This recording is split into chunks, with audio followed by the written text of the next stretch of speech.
Après une hausse des cas quotidiens de Covid-19, le Premier ministre de Cuba a annoncé de nouvelles mesures pour contenir le virus. Les mesures doivent mettre l'accent sur la restriction significative de la mobilité des véhicules et des personnes.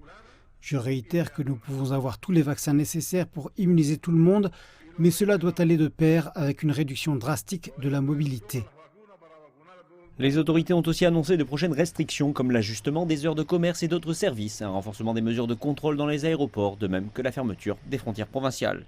Actuellement, Cuba compte plus de 197 000 cas confirmés et plus de 1320 décès depuis que la Covid-19 a été détectée pour la première fois sur l'île en mars 2020. La hausse du nombre de cas quotidiens au cours des 2 dernières semaines a déclenché l'alarme.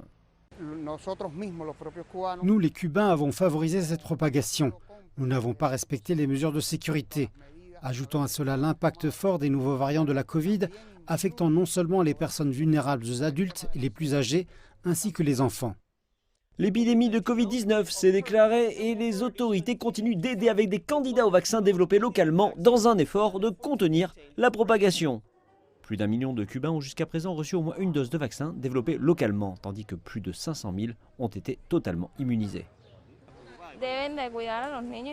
Nous devons prendre soin de nos enfants et les garder chez nous. C'est la première chose à faire car c'est une situation difficile.